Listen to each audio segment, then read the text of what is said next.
Buenos días, querido Washington. Buenos días, audiencia. Buenos días al panel.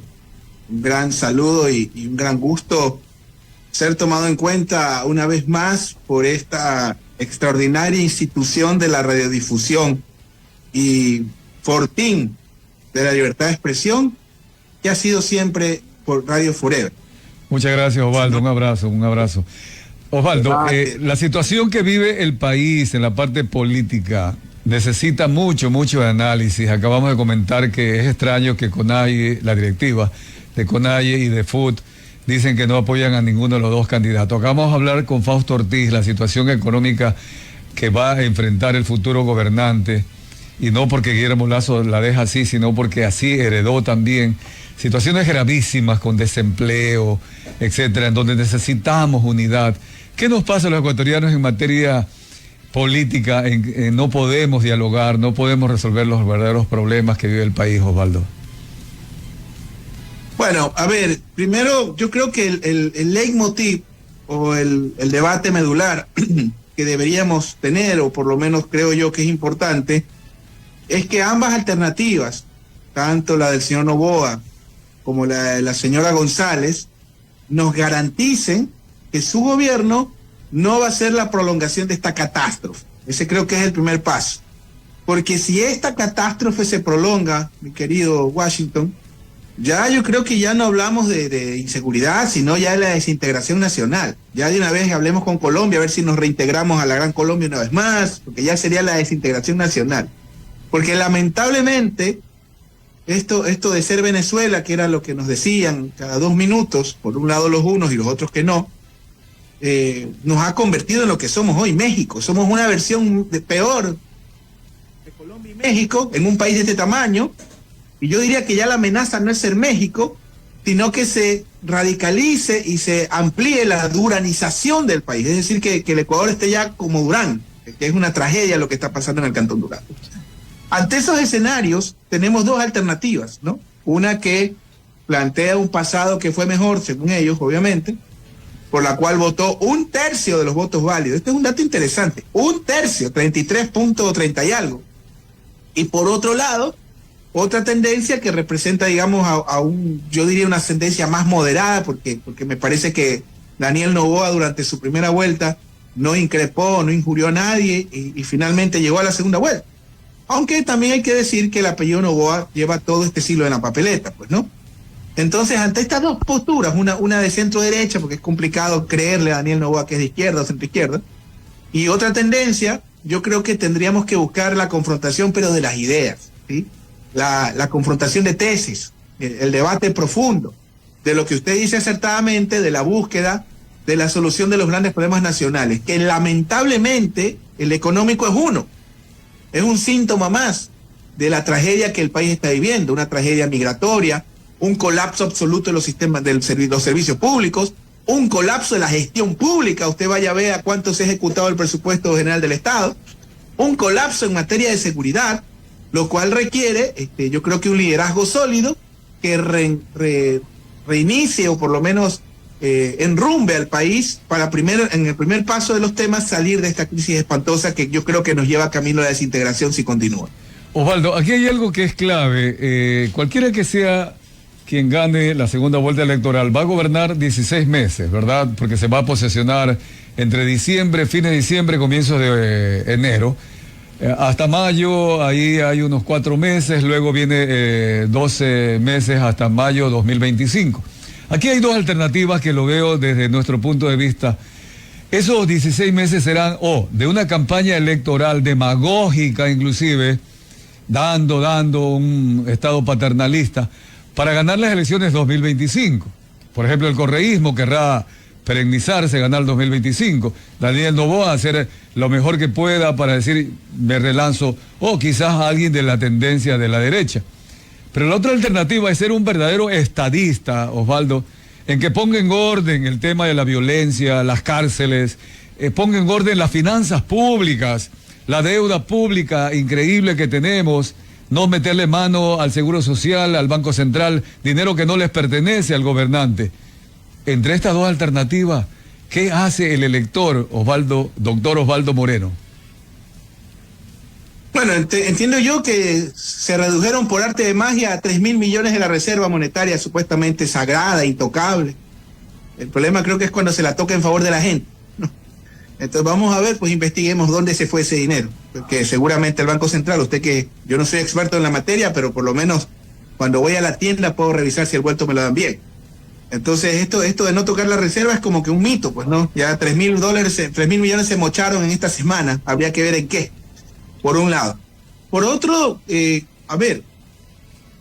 país indudablemente creo que está saturado de diagnósticos y no tenemos soluciones o acción. El primer paso que hay que entender es entender el resultado, por lo menos los orígenes de esta crisis espantosa, que es para mí básicamente un descuido en la fortaleza del Estado. Le voy a poner un ejemplo. ¿Cuál es la mejor etapa de este gobierno? ¿Cuál fue la etapa que todos lo aplaudimos? ¿Cuál fue la etapa en que nos ilusionamos? La vacunación. ¿Y qué era la vacunación? Una política pública, una política de salud. Pueblos, obreros, empresarios, Carlos Cuevas, que encabezó esa gran cruzada, el gobierno, el Ministerio de Salud, todos unidos logramos romper récords mundiales, esto hay que decirlo. En la historia de esta pandemia, el Ecuador superó a todo el primer mundo junto, a Inglaterra, al Reino Unido, a Estados Unidos, a los países nórdicos, en materia de vacunación. Usted como ecuatoriano tenía acceso a una vacuna, más de lo que tiene un nórdico, y vacunas de primera calidad. Fíjese que nuestras tasas de infartos, derrames, de efectos secundarios, han sido las más bajas del mundo, inclusive. Yo tengo que decir estos datos porque a mí me gusta hablar con datos. A mí, para hablar con la vecina en la tienda, no tengo tiempo, o con el vecino en la tienda. A mí me gusta hablar con datos. Entonces, ahí tenemos una etapa en la que el gobierno fue exitoso y que todos nos ilusionamos, lo aplaudimos y lo apoyamos. ¿Por qué? Porque apostó a lo público. ¿Qué es lo que viene después? Que es la parte que obviamente a mí me preocupa. Hablemos del tema de la inseguridad, ¿sí? ¿Qué es la seguridad? La seguridad es una política pública, lo dice la Constitución, que es responsabilidad absoluta del Ejecutivo. El COTAD, obviamente, los municipios, los gobiernos locales pueden poner el agua, las llantas, camionetas, los almuerzos, colchones, ventiladores, etcétera, Gatorade, pero no pueden delinear la política de seguridad. Entonces, el primer paso es entender que este es un colapso de lo público. Y esto no me lo invento, querido Washington. Revise usted cuánto se ha gestionado del presupuesto solo de este año, segundo año de gobierno, porque podríamos decir, bueno, el primer año hay que ajustar, el primer año recibes un presupuesto ya armado, etcétera, etcétera. En algunos casos no sobrepasa el 8% en gestión de lo que es la seguridad del Ministerio de Seguridad. Y usted lo ve el mismo ministro que no puede comprar los chalecos un día sí, un día no, parece subasta. Entonces, ¿qué es lo que hay que hacer? Más allá de las lamentaciones. Creo que ambos candidatos, queridos audiencia, ambos, tanto de los unos como los otros, buenos, malos, como usted los quiera ver, tienen que proyectarnos certezas, darnos garantías y contundencia, no solo en el debate, sino en esta campaña que para mí es extremada y groseramente larga. Nos tienen que dar certezas y contundencia, ¿sí?, en cuáles van a ser las políticas, por ejemplo, en materia de seguridad. Yo le pongo un ejemplo, El Salvador, todo el mundo El Salvador. Mire, yo no creo que esto se resuelve construyendo la cárcel más grande del planeta o dándole bala a media humanidad.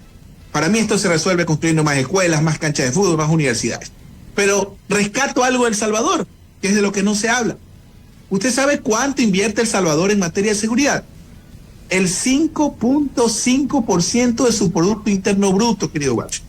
Y usted sabe de cifras. Yo, por ejemplo, leí su libro, que en otro momento lo podemos comentar, la cantidad de citas, de referencias, de contextos que usted en su libro, usted no escribe, pues que no es un libro de poesía, es un libro con datos, ¿no es cierto? Validando lo que usted dice, sustentando lo que usted dice. Entonces, en este caso, el caso de El Salvador tiene dos cosas que yo rescato. Primero, que la solución viene desde el Estado, que es como tiene que ser. Y segundo, la inversión que ellos hacen. Y aquí viene la parte incómoda. ¿Qué porcentaje de muertes violentas tiene El Salvador al corte, digamos? Hoy, ya no hablamos del 22, sino del primer semestre del 23. Ha bajado de 10 a 7.8. Y todos, El Salvador, qué barbaridad. ¿Sabe cuántas tuvimos del año 16 al 20 en el Ecuador? 5.5 muertes violentas. De acuerdo. Estamos con el doctor Osvaldo Moreno, consultor político. Osvaldo está también con nosotros en el panel. Saskia Bermeo. Saskia. ¿Qué tal, doctor? ¿Cómo le va? Muy buenos días. Tomando en cuenta la postura de la CONAIE y de la FUT, ¿no? Nuevamente vemos la presencia de ese discurso radical, de ese discurso de odio que se presenta como esa herramienta constante, ¿no? Que nos establece esas barreras de decir nosotros contra ellos. ¿Qué nos falta como país, más que todo por lo que estamos viviendo hoy en día, para llegar más a ese diálogo, esa paz social que tanto necesitamos? A ver, primero entender que el Ecuador es más grande que Guayaquil o que San Borondón o que nuestros micrófonos. Sí, yo, con todo respeto, primero soy su fan, sobre todo en lo profesional. Llevo años escuchando admirando su trabajo periodístico, pero ahí yo, con mucho respeto y altura, discreparía con usted. Primero, el Ecuador es más grande, ¿sí? Entonces, calificar el discurso del otro o el mensaje del otro de odio, de radicalidad, yo pensaría que hay varios Ecuadores. Y el gran problema es que tanto las dos partes, como allá y acá, primero, no nos escuchamos. Segundo, hay un desconocimiento absoluto de la visión, de la cosmovisión del mundo y de lo indígena, ¿no sé? De la visión comunitaria. Yo le pongo un ejemplo. En septiembre del año 2019, cuando usted preguntaba, ¿usted votaría por un candidato indígena? Te respondía que sí, el 3-4%. A partir de noviembre del 2019, post protestas de octubre, el 17, el 18 te decía que sí, que votaría por un candidato indígena. Usted medía al señor Vargas, al señor Isa o al señor Yacu Pérez, y los tres cotizaban lo mismo, 17, 14, 15%, que su pasado a válido daba el 19, 20%, que es lo que sacó Yacu Pérez. Y esto se refleja en la votación que sacó Yacu Pérez. En la última elección, para alcalde de Quito, los enemigos de Quito, entre comillas, entre el correísmo y Pachacutic, sacaron casi el 50% de la votación. Y los que proponían esto de que enemigos de Quito, que el odio, encabezado por el señor Páez, que es mi amigo a quien le tengo aprecio, sacó el 6% de la votación. Entonces, hay varios países en el Ecuador. El problema es la ausencia de consensos y lo más importante, que no nos conocemos ni nos escuchamos, ¿sí? Yo soy un defensor absoluto del Estado de Derecho. Soy un defensor absoluto. Yo alguna vez le dije, en más de una ocasión que conversé con algunos dirigentes de la CONAIE, vea, yo nunca he visto un cuadro de Olmedo en sus oficinas. Ustedes conocen el discurso de Cádiz de Olmedo, guayaquileño, cómo estuvo en contra de las mitas y se abolieron. Jamás. Yo he cuestionado el neoliberalismo y desde los espacios hegemónicos y conceptualmente, que es como más daño se le hace. Y yo nunca en mi vida le tengo una piedra a nadie. Entonces yo creo que tenemos que llegar a grandes consensos y a escucharnos. Y indudablemente entender que es un actor de la sociedad también y que hay varias respuestas que la sociedad requiere darse a sí mismo, porque lamentablemente el Ecuador en este momento, en la situación que se encuentra, necesita que absolutamente todos los sectores de la sociedad pongamos el hombro. No hay salida. No hay salida. Uno dice, yo le pongo un ejemplo. El año pasado, y seguramente usted que es profesional independiente, seguramente todos hacemos consultorías. Por ejemplo, tengo amigos periodistas que hacen sus consultorías, sus entrenamientos, que es legítimo. Me imagino que usted pagó el impuesto a la renta más alto de su historia este año, ¿no? ¿Qué contraprestación recibimos de parte del Estado? ¿Sí? Yo este año, y mucha gente tuvo que vender una vaca o una bicicleta, un carro, algo para pagar el impuesto a la renta, el más alto de la historia. Y ahora nos quieren cuentear que ahora es menos. Claro, lo que hicieron fue volver al pasado, pero a la mitad, pues, ¿no? Entonces hicieron media reforma como cuando era antes de que ellos estuvieran en el poder. Entonces yo creo que el país necesita escucharse y entender que todos los sectores tienen un valor, tanto la CONAIE. Mire lo que le pasó a Pachacutic. Pachacutic se queda fuera de la contienda, que fue la segunda fuerza, no solo en la elección parlamentaria.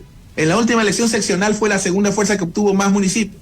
Y por una pugna interna, se quedó sin candidato presidencial. Entonces yo creo que es el momento, y yo le diría a Leonidas Isa en estos micrófonos, lo prefiero en la papeleta, señor Isa, lo prefiero en las urnas, lo prefiero en los debates, que cerrando calles. Yo creo que hacia allá tenemos que apuntar. ¿Debería entonces una Luisa González y un Daniel Noboa tomar la decisión y conversar tanto con el sector de la CONAIE como con la FUT, por ejemplo? Con usted, conmigo, con Washington, con la FUT, con la CONAIE. Somos 18, me corrige Washington, por favor, 18 millones, doctor, ya creo que somos, ¿no? Sí, así es, sí. Con el Ecuador continental y regados como la diáspora judía digamos, casi 4 millones, y si no me equivoco, este año han salido 100.000 por vías formales. Por vías informales parece que es una cifra similar. 200.000 personas. Solo en Argentina, que es más grande, salieron 30.000. Pero en todo caso, yo creo que, estimada Saskia, que deben de hablar con todo, con la FUT, sobre todo con la FUT. Ahí hay un debate interesante que plantea Washington. Súper interesante. Los sectores sindicales no pueden estar al margen de una elección. ¿Sí? No importa si es con Noboa, si es con el correísmo. Yo creo que tiene que haber un debate, porque no es el único, también está la CUT, hay varias agrupaciones sindicales. Y hay que reconocer, y en eso yo no he hecho militancia ni era contratista del Estado, nunca lo he sido, yo no he vivido el Estado, porque eso es lo más gracioso. Hay algunos que viven del Estado y repudian del Estado, y yo reivindico lo público. Habiendo estudiado en universidades privadas toda mi vida, yo reivindico lo público. El rol del Estado es fundamental, y la situación en la que está el Ecuador requiere Estado y más Estado, por cómo está en este momento. No Estado totalitario, catecista, no, hablo de Estado ausente, pues hay que haber Estado presente. Pero en el caso de los gremios trabajadores, recordemos que antes existía esta figura macabra y perversa, diabólica para mí, que era la tercerización laboral. Total. Que destruía la vida de la gente. Y fue, no voy a decir qué gobierno, que ellos se acuerden de qué gobierno, no lo estoy reivindicando. Lo que quiero decir es que deberíamos pedirle a ambas fuerzas, digo, estoy poniéndome en los zapatos de un gremio sindical, que garanticen que no regrese esta figura macabra. Estamos conversando con el doctor Osvaldo Moreno, consultor político. Osvaldo, quiero plantear algo que parece novedoso en estas circunstancias de una segunda vuelta electoral, poco tiempo para organizarse, es de los vicepresidenciables. Ambos vicepresidenciables tienen un discurso, parecería, no coordinado con la tienda política que los auspicia, ni siquiera con su propio candidato a presidente. Ahora, esto puede ser también una estrategia política, que nadie sabe más que la cuchara cuando se mete dentro de la olla y conoce las intimidades. A veces se lanza a alguien como punta de lanza y luego viene el otro como solucionador. Pero Andrés Arauz ha hablado de la ecuadolarización, ha hablado de otros temas controversiales que le estarían restando puntos a la presidenciable Luisa González. Y lo mismo ha hecho Verónica Abad como vicepresidenta, candidata de Daniel Noboa. Por ejemplo, ella se ha declarado abiertamente antiaborto, se ha declarado que el tema del feminismo tiene alguna diferencia con movimientos feministas. Esto se da por primera ocasión. ¿Será acaso por la falta de coordinación entre ellos, por la falta de tiempo, o es alguna novedad interesante y necesaria que no necesariamente el presidente con el candidato a vicepresidente o vicepresidenta piensen igual?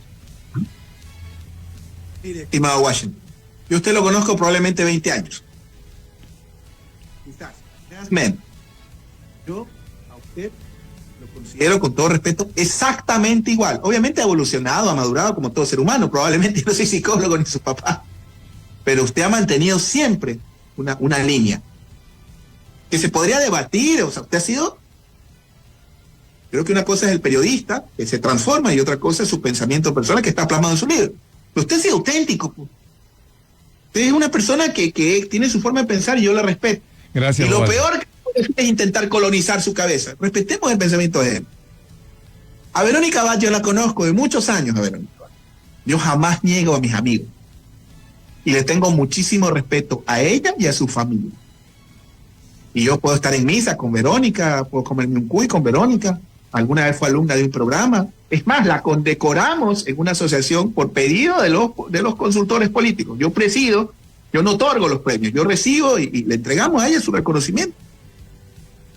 Y así ha pensado Verónica toda su vida. Ese es el pensamiento libertario con el cual yo no coincido. Ya estoy viejo para cambiar, pero respeto, porque esa es la democracia.